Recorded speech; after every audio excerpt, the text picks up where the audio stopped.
measuring at the moment. We can also remove cell doublets using this technique. And it also is a useful tool for removing cell debris from your data. And because this is a course, we're going to have a quiz at the end. And the question is, why is 20 every mass cytometrist's favorite number? So keep an eye out for that in my talk. So here's the outline of what I'll talk about today. I'll start with an introduction to cell barcoding. Then I'll talk about new improved mass tag reagents that we have in the lab, the doublet-free barcoding scheme. That's in quotes. It's really a doublet,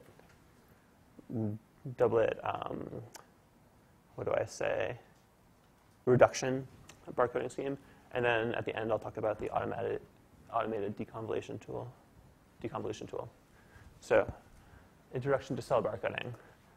So, cell barcoding was inspired by this ELISA assay that's been around for a while now, the Luminex bead-based ELISA. Maybe some of you who do a lot of immunology and ELISA stuff are familiar with this. So the way it works is there are these beads, and each bead is doped in with a unique combination of 2 different dyes. And using 10 different levels of dye, this gives us 100 possible dye combinations, allowing for 100-fold multiplexing. You can run all of these beads simultaneously through a flow cytometer, and after the fact, you can discriminate between each bead. And so each bead will have its own little ELISA assay running on it, and then you can run them all at once and get all the data at the end. And in practice, it looks a little bit like this. The uniform bead size and uniform dye composition of the beads allows very low variance, which gives us these really tight populations and lets you deconvolute them after the fact to recover all 100 unique bead populations. So a long time ago now, Peter Krutzik, a former postdoc in the Nolan lab, had the idea to use a similar strategy for cell multiplexing. And this is published, 2006. And the reagents that Peter used are all bifunctional molecules. So they have a fluorophore and a reactive group. And FITC, a commonly used fluorophore, is actually a bifunctional molecule. It has fluorescein moiety and then the isothiocyanate reactive group. So this allows the fluorescent molecule to be covalently bound to your cell of interest.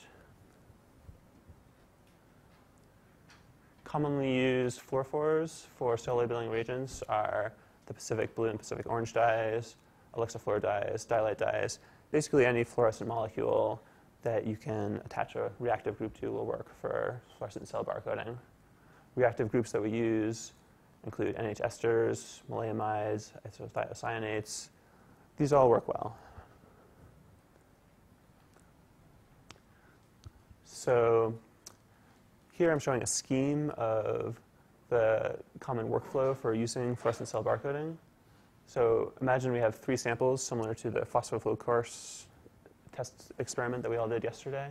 So here we have an unstimulated sample, a stimulated sample, and in this case, a stimulated sample plus drug, just 3 different samples. Normally, you fix these all with formaldehyde, permeabilize them with methanol, stain with antibody, and run them individually. That's kind of what we're doing in the phosphofluid course. But with cell barcoding, what you can do is, after permeabilization with methanol, you can add in a barcoding step where you label these 3 populations with unique dye combinations. In this case, just 1 dye at 3 different levels. Pool them into a single tube, perform the antibody stain, and then run a single tube on the flow cytometer. After the fact, you can deconvolute these 2 samples based on their green dye level to recover the 3 sample populations. Here, this is from Peter's paper. He shows that you can really, with just 2 dyes, you can get a lot of populations multiplexed at the same time. Here's showing samples that were stimulated with or without, I think it must have been one of the interferon alpha in this case. And so this sample, this sample, this sample, this sample, you can see the phosphostat 1 up, down, up, down.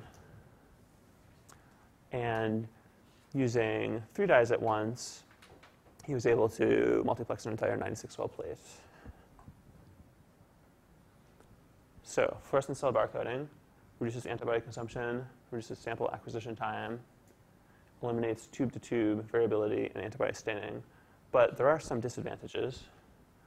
One is the loss of measurement channels. So with fluorescent flow cytometry, you're limited to, I don't know, 10 or 15 measurement channels typically. And if you're using 3 of them for barcoding, that's 3 things less that you can measure. And another big issue in practice when you're doing this is you have to worry about spectrum overlap and compensation issues. When you're doing the barcoding, you want to have the labeling as high as possible so that you can discriminate between the positive and negative populations. But then you have to start, it's a balancing act because you don't want to have it be so high that you start getting spillover into other fluorescent channels. So we were all very excited about the CyTOF and the work that Sean and Aaron did getting CyTOF up and running in the lab. But at the same time, we were all very sad that we couldn't do barcoding on it because many of us in the lab use barcoding for a lot of our fluorescent cell flow cytometry. And so we wanted to come up with a similar system to apply to mass cytometry. And this work is published. Bernd, myself, and Rachel Fink, along with others, published this back in 2012. So instead of using fluorophores connected to reactive groups, we simply used metal chelators connected to reactive groups. And here, and this is from the paper in 2012, a reagent that worked very well for us is this maleimide coupled to a DOTA chelator. And the thing that's nice about the DOTA is it chelates all of the lanthanide series metals with high affinity, so we can use any of the lanthanide metals that we're already using for mass cytometry as mass tag cell barcoding reagents. So here we have the chelator and the reactive group. So this works as you would expect. The maleimide reacts with free thiols on the cell, allowing us to label up cells with the metal of our choice. The reaction occurs quite quickly and quantitatively. And if we use combinations of metals, we can start to get this barcoding where we can have multiple combinations coding different cell populations. If we use 7 metals for barcoding in a binary on-off manner, that gives us 128 possible combinations. And we use this scheme to barcode a 96-well plate. And as with fluorescent cell barcoding, it's a really nice aspect of this is that it fits very well into our workflow that we've already established. We just need to add in a couple steps right here, and then we can do everything else exactly the same. So similar to what we're doing in the course, we treat the cells the same, but then after permeabilization, we do a barcode staining step, wash, and then pool before the antibody stain. So from our 2012 paper, we barcoded PBMCs, and we used these surface markers to look at these to define different cell populations, and we looked at the cell signaling with these phosphoproteins. And we focused on small molecule kinase inhibitor profiling, and we studied a panel of 24 kinase inhibitors that covered a broad range of cell signaling. And so for each kinase inhibitor, we had a 96-well plate for each kinase inhibitor with 12 different stimuli and we use the kinase inhibitor and an 8-point dose titration curve. So in each well now, we can look at the cells, we can go through this complex gating scheme with all of our surface markers to define the cell populations that we're interested in. And then for each cell population that we're interested in, we can look at the response to the 8-point dose response to all of the drugs we use. So here we're showing the, for the CD4 positive T cells, the dose response of, it's staurosporin in this case, after PMA ionomycin treatment. Staurosporin is a broad spectrum kinase inhibitor, so we chose this just because it inhibits most of the signaling pathways that we were interested in. So maybe I should drive this home a little bit more. We have a single tube that gave us from this plate. So we multiplexed this plate into a single tube, and then after cell population gating, this gives us, and the cell signaling profiling, it gives us 18,000 measurements, quantified populations from a single tube. And of course, from that, we have 2,000 dose response curves. So back to this summary slide.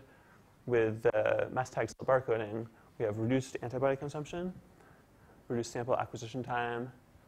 We eliminated tube-to-tube variability in antibody staining, and also control for instrument sensitivity. We eliminate cross-contamination by sample carryover. But there are a couple of disadvantages that we came across using this method. Even though we have 40 measurement channels with the CyTOF, it still was a little sad to lose 7 of them for the barcoding. And we also had some issues, just as with the fluorescence barcode, we always want to push it as high as possible to make the barcoding work better. But if we push the signal too high, then we start to have overlap of, there's oxidation artifacts and isotopic impurities that start to become more important when you really push the signal very high on the CyTOF. So, in order to address those two concerns, we've developed new mass tag reagents. So, as I was just saying, with the lanthanide metals and the DOTA reagent, we lose measurement channels, and then we have to worry about the oxidation, the mass trace tails, and isotopic impurity. So with our next generation mass tag cell barcoding reagents, we're trying to keep it a little bit secret, but I'll just say that we're using palladium-based reagents that are way below the mass range of the lanthanides that we use for antibody labeling. And palladium has 6 non-radioactive isotopes that we can use. And of course, we're not using this currently for antibody labeling. So this is effectively giving us 6 new channels that we can use for cell barcoding. So 2 to the 6 could give us 64 multiplexed cell samples without giving up any of our lanthanide measurement channels. But, and that sounds great, right? 64, multiplexing 64 cell populations at once. But what if I told you instead of 64, you could have 20? Wouldn't that be great? And maybe you'll remember this for the quiz. This is now getting to the doublet-free barcoding scheme. So doublets are an issue for mass cytometry. We're getting better at detecting them with the cell identification algorithms, but there's still, we don't have the tools because we don't have forward scatter and side scatter. We don't have as good tools to gate out doublets from our data sets. And what I'm showing here is an example of 2 cells that traveled to the ion detector of the mass cytometer very close to each other, and events like this can be turned into 1 cell by the cell extraction algorithm. Although in this case, we have our barcode reagents here, and it's very clear that the cell at the bottom has these 3 barcode tags. Cell on the top has these 3. So sitting at the cytoff, running samples for days at a time, staring at pictures that look like this as the cells fly by, we started to think maybe we could use some kind of code to discriminate between these events and be able to break these up. And the code that we came up with Donna Per and Elad from Columbia was to use our 6 barcode metal channels and only use 3. We can have 20 different codes, and each code has 3 only. And the reason this is so powerful is if there's ever a doublet of 2 different barcodes, then that'll give us 4 or more positive barcode measurements for that cell. So if we ever see, in this case, if we see a cell that has 4 positive barcode channel measurements, then we can know that that cell is a doublet. And of course, this equation here is 6 choose 3, which is kind of this is the way that you calculate if you have 6 possible slots, how can you arrange 3? Where are the different combinations of 3 that you can put into 6 slots? And that gives us 20. And that's why 20 is everybody's favorite number in the lab, because we always think, what are my 20 samples that I want to run? Not 21. 21 is too much. 20 is just right. So using Boolean gating for barcode deconvolution is what we did in the 2012 paper. And it works pretty well. You can draw populations, draw gates around the populations, and then combine them in a Boolean manner to extract or deconvolute out your desired sample populations. But sometimes we have data where it's not clear where to draw those Boolean gates. And this can happen if you have variability in cell size, or especially if you have the data is inescapable, you'll have data that looks like this, and using Boolean gating, it would be difficult to know where to draw those gates, and you'd always end up throwing out cells. So here in one dimension, we can see an example of a single barcode channel. We have positive population and a negative population. If you're going to draw gates around this, you'd end up throwing out these cells in the middle, or possibly even misassigning, because you could have a positive small cell might be here, and a negative large cell be higher, depending on how well the barcode stain worked. So an alternative strategy that solves this problem is, instead of drawing gates to do the barcode deconvolution, we analyze each cell one at a time, and we call this single cell debarcoding. So what I'm showing here is a plot made by Rachel Fink that shows each of these lines, each of these horizontal lines, each of these vertical lines is a single cell, and these dots are the measurements normalized and placed for each cell.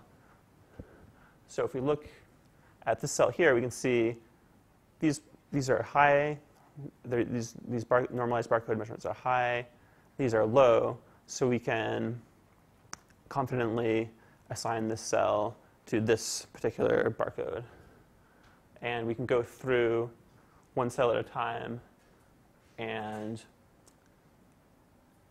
determine what barcoded population these cells belong to. Of course, in some cases, it's not clear whether this is positive or negative. The separation between positive and negatives is not great. And if that's the case, we can discard this cell, because we can say we're not confident about this, so we'll throw it out, and so on and so forth. And so this is in your notes, and this is the algorithmic steps that we go through. for the deconvolution. And the critical parameter for this algorithm is choosing the distance that you're comfortable with that you want for separation. So this is a user set parameter. You can make it larger. If you make it larger, then the cells that come out of the deconvolution will have a big difference between the positives and negatives, and you can be very confident that those are your true populations. If you make it smaller, then you'll get more cells out in the end, but your confidence in the correct assignment may not be quite as high.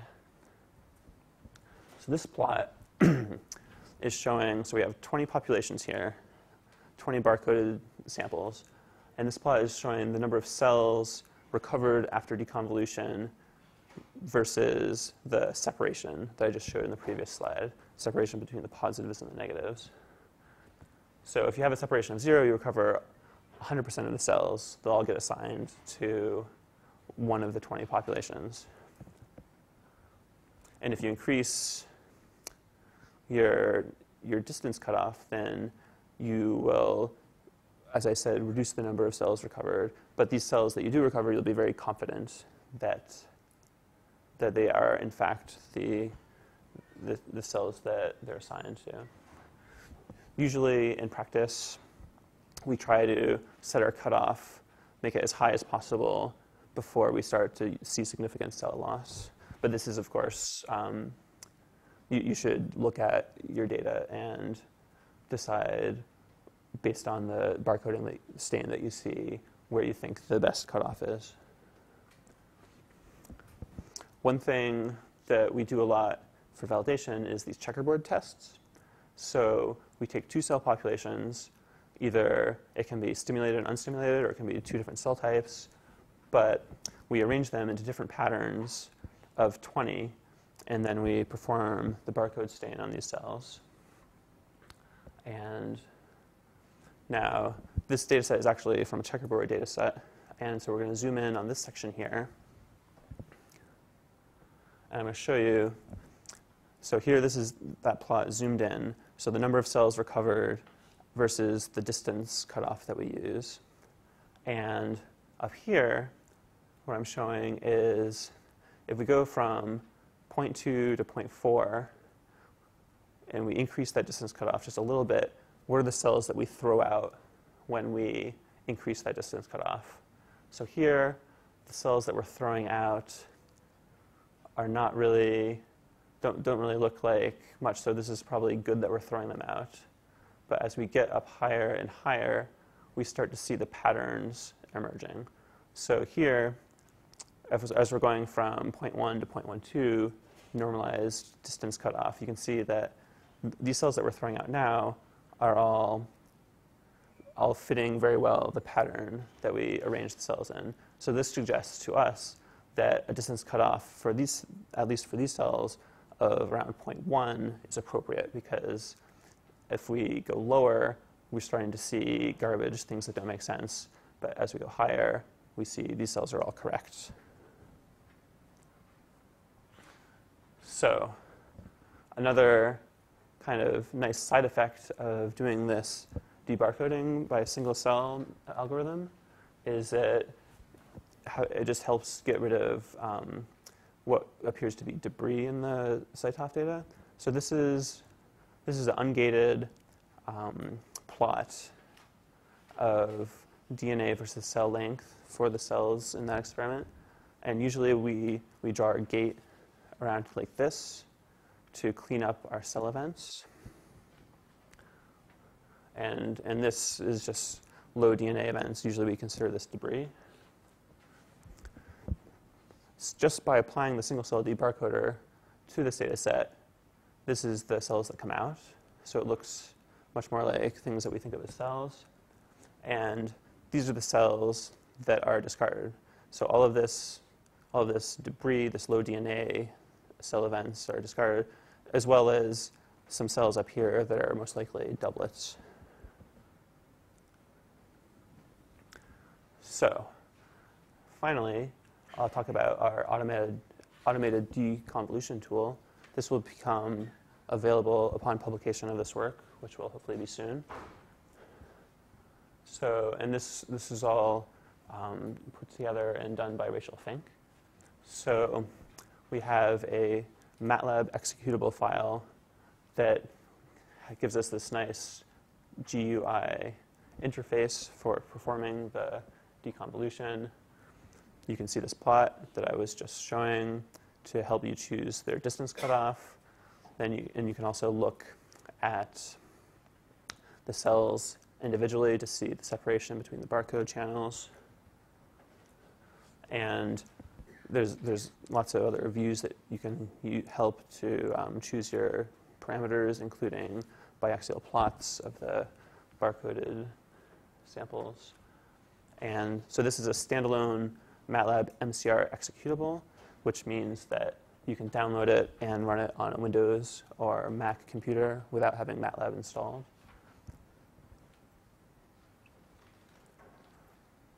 And yeah, I think we're coming to the end now. So I'll just emphasize again the advantages of mass tag cell barcoding, and I hope you will all consider using it yourself. So you can reduce antibody consumption, reduce sample acquisition time, eliminate tube-to-tube variability and antibody staining, control for variability and instrument sensitivity, eliminate cross-contamination by sample carryover, and remove cell doublets and debris. And so now, why is 20 every mass cytometrist's favorite number? And the answer is because we have 6 choose 3, because we have 6 barcode reagents that we use now in the lab. And that is the end.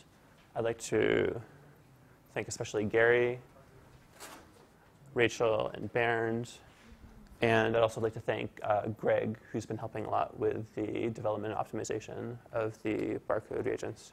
And thanks for your attention. I'm happy to take any questions.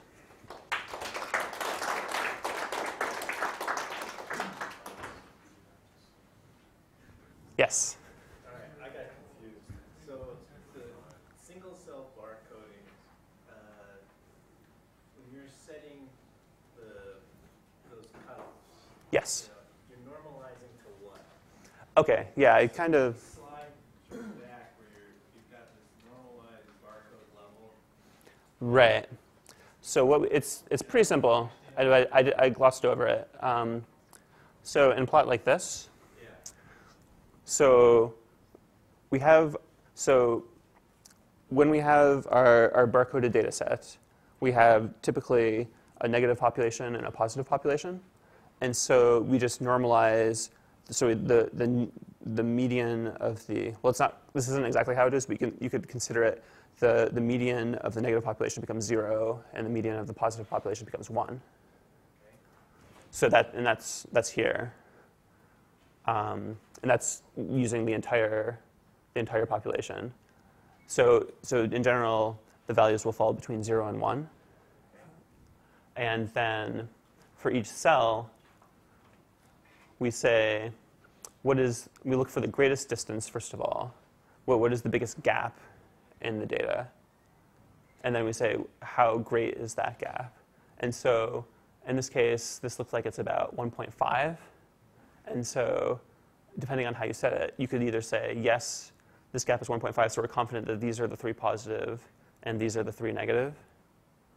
Or if you set your parameter to, say, 2, then this is less than 2. So you would say, okay, we're not confident that these are the positives and the negatives, especially because this one's kind of in the middle. So, and that's just a user-defined parameter. Okay. So that's a use. Okay. It puts some arbitrariness in terms of how many cells you end up throwing away. It does, yeah. And it's really just how you have to choose your balance. The balances between confidence and cell recovery. And it's just like drawing a gate. Okay. By a biaxial plot. If you make the gate tight, then you'll lose cells, but you'll be more confident in what's drawn inside the gate. So there isn't some math you could apply to this that make this a little bit more robust in terms instead of arbitrary? Yeah, we've thought about this a good deal, and we have not been able to think of a way to do that. It's a bit necessary. Like when it works well, there's a really clear Yeah. If you look at if you're plotting distance, that maximum distance d there on that x, and then sort of the number of cells that you recover in each population on the y. Like when the distance is 0, essentially you're recovering 100% of the cells, right? As you increase that distance, you get a pretty quick drop off where you pull out all the doublets, and then you get this plateau where changing that distance metric really doesn't affect how the populations resolve. And then when you make that distance really high, it just drops off. Okay. So you pretty much always just sort of there's an obvious shelf there. There's an obvious shelf. Okay. I mean, every time that I've done it that it's worked, there's an obvious shelf. So, Right. you know, we could fit a curve to that, or we could take, you know, the derivative, but it's just never really been necessary. Well, when you go 3 slides further, and you show the cells you discard, it sort of makes you sort of nervous. You know, when you get the single cell. Yeah, this is a slightly older Beyond figure. the Like, removal, you start throwing stuff away, and you start wondering, what am I throwing away? Right. It's something preferentially. I would say if you go back a The slide. next slide. Oh, sorry. I was going to say one more slide. One more slide? I think back is what you want. So that shelf there. This one, right? in the newer Is this what you're talking about? Is probably about 3 times that wide.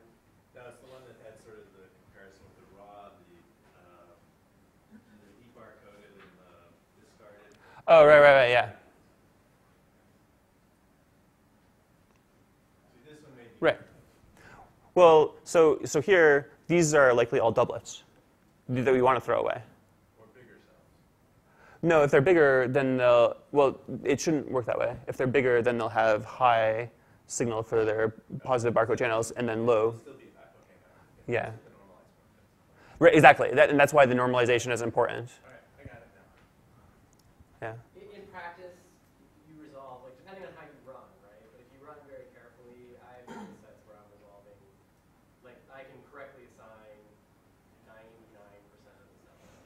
Right. So, you know, when it's working correctly, there's not a lot of uncertainty about it.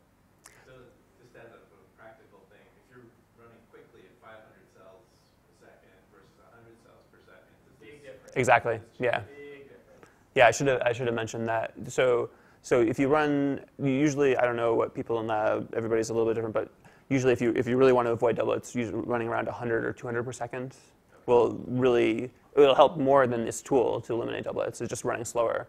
You always will have some though, right. just by probability, and this will help get rid of those. Yeah, if you run at like 700 cells a second, like half your cells are doublets. But at least you got rid of them, as opposed to telling and thinking they were real. This is the bartender's art, man. You gotta know how much. Oh yeah. Sauce to put in one. Okay, so this is good.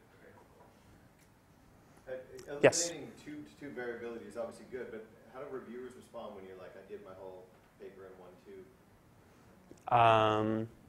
They responded well for our first manuscript. Hopefully for the second as well. Obviously, you've checked that if you just separate out a tube and run it on 2 different days, it still is quite reproducible.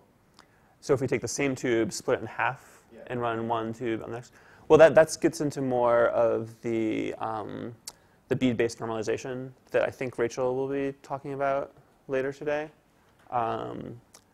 And so with the CyTOF, there's a slight change in sensitivity as the machine gets dirtier and dirtier. And well, I'll leave that for Rachel to discuss later. All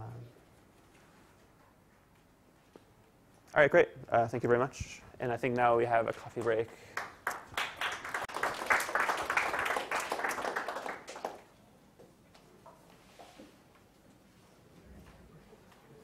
Thanks, Kara.